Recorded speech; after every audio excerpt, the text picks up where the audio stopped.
Search कीजिए मेरा channel सनातन ज्ञान मंथन और सब्सक्राइब बटन और नोटिफिकेशन बेल को ऑन करना ना भूलें। इससे आपको हमारे चैनल से जुड़े सभी नए अपडेट मिलते रहेंगे। हेलो फ्रेंड्स, मेरे यूट्यूब चैनल सनातन ज्ञान मंथन में आप सभी का स्वागत है। फ्रेंड्स, आज मैं आप सभी को कृष्ण के परम प्रिय मित्र सुदामा के पूर्व जन्म की कथा सुनाने जा रही हूँ, जब वह एक राक्षस था जिसका वध भगवान शिव ने किया था। तो शुरू करते हैं फ्रेंड्स। गोकुलवासी श्री कृष्ण के मित्र सुदामा अपनी मित्रता की वजह से शास्त्रों में जाने जाते हैं। शांत व सरल स्वभाव कृष्ण के हृदय में अपनी एक अलग ही छवि बनाने वाले सुदामा को दुनिया मित्रता के प्रतिरूप के रूप में याद करती है। लेकिन इनका एक रूप ऐसा भी था जिसकी वजह से भगवान शिव ने उनका वध किया था। इस तत्व पर विश्वास करना कठिन तो है, परंतु यदि आप इतिहास के पन्ने पलटें तो ये सच उभर कर सामने आता है। तो ऐसा क्या किया था सुदामा ने जिस कारण भगवान शिव को विवश होकर उनका वध करना पड़ा।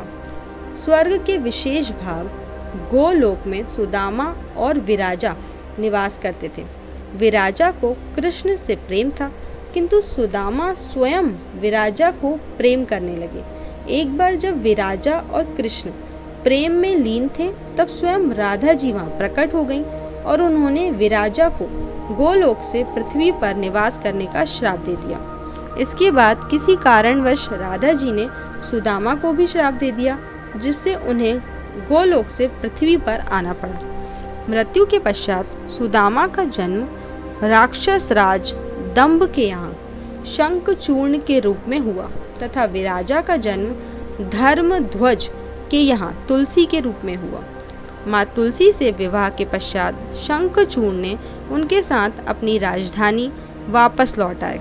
कहा जाता है कि शंखचूर्ण को भगवान ब्रह्मा का वरदान प्राप्त था और उन्होंने शंखचूर्ण की रक्षा के लिए उन्हें एक कवच दिया था। साथ ही ये भी कहा था कि जब तक तुलसी तुम पर विश्वास करेगी तब तक तुम्हें कोई जीत नहीं पाएगा। और इसी कारण शंखचूर्ण धीरे धीरे कई युद्ध जीतते हुए तीनों लोकों का स्वामी बन गया। शंखचूर्ण के क्रूर अत्याचार से परेशान होकर देवताओं ने भगवान ब्रह्मा से सुझाव की प्रार्थना की। ब्रह्मा जी द्वारा भगवान विष्णु से सलाह लेने के बाद कहे जाने पर देवतागण विष्णु के पास गए। विष्णु ने उन्हें शिवजी से सलाह लेने को कहा। देवताओं की परेशानी को समझते हुए भगवान शिव ने उन्हें शंखचूर्ण को मारकर उसके बुरे कर्मों से मुक्ति दिलाने का वचन दिया। लेकिन इससे पहले भगवान शिव ने शंखचूर्ण को शांतिपूर्वक देवताओं को उनका राज्य वापस सौंपने का प्रस्ताव रखा, परंतु हिंसावादी शंखचूर्ण ने शिव को ही युद्ध लड़ने के लिए उत्तेजित कर दिया।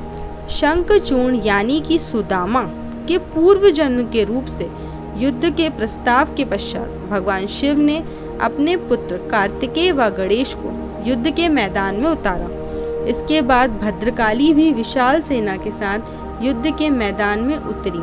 शंखचूर्ण पर भगवान ब्रह्मा के वरदान के कारण उन्हें मारना काफी कठिन था।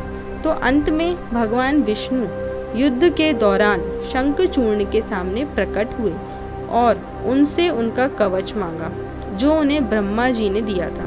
शंखचूर्ण ने तुरंत ही कवच भगवान विष्णु को सौंप दिया। तत्पश्चात माँ पार्वती के कहने पर भगवान विष्णु ने कुछ ऐसा किया कि युद्ध का पूरा दृश्य ही बदल गया।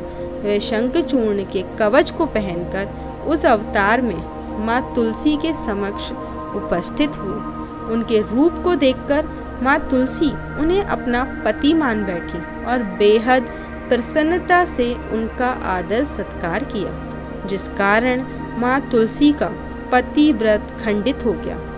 शंखचूर्ण की शक्ति उनकी पत्नी के पतिव्रत पर स्थित थी, किंतु इस घटना के पश्चात वह शक्ति निष्प्रभावी हो गई। वरदान की शक्ति के समापन पर भगवान शिव ने शंखचूर्ण का वध कर देवताओं को उसके अत्याचार से मुक्त कर दिया। तो इस प्रकार से सुदामा के पुनर्जन्म के अवतरण, शंखचूर्ण का विनाश भगवान शिव के हाथों संपन्न हुआ। विष्णु द्वारा छले जाने पर तुलसी ने उन्हें पत्थर बन जाने का श्राप दे दिया। तुलसी के रुदन से प्रभावित भगवान विष्णु द्वारा भगवान शिव से मुक्ति की प्रार्थना की गई। तब शिव ने तुलसी को विष्णु प्रिया बनने का वरदान दिया तथा यह कहा कि जहाँ तुलसी की पूजा होगी वहीं पत्थर रूपी विष्णु की शालिग्राम के रूप में पूजा होगी। इसलिए आज भी तुलसी और शालिग्राम की एक साथ उपस्थिति और पूजा अनिवार्य रूप से प्रचलित है। तो फ्रेंड्स, आप सभी को हमारी ये कथा कैसी लगी नीचे कमेंट करके ज़रूर बताएं। अगर आपको ये हमारी कथा रोचक लगी हो तो इसे ज़्यादा से ज़्यादा लाइक व शेयर ज़रूर करें। अगर आपने हमारे चैनल सनातन ज्ञान मंथन को अभी तक सब्सक्राइब नहीं किया तो सबसे पहले उसे सब्सक्राइब करें। अब हमें दें इजाज़त। Thank you friends.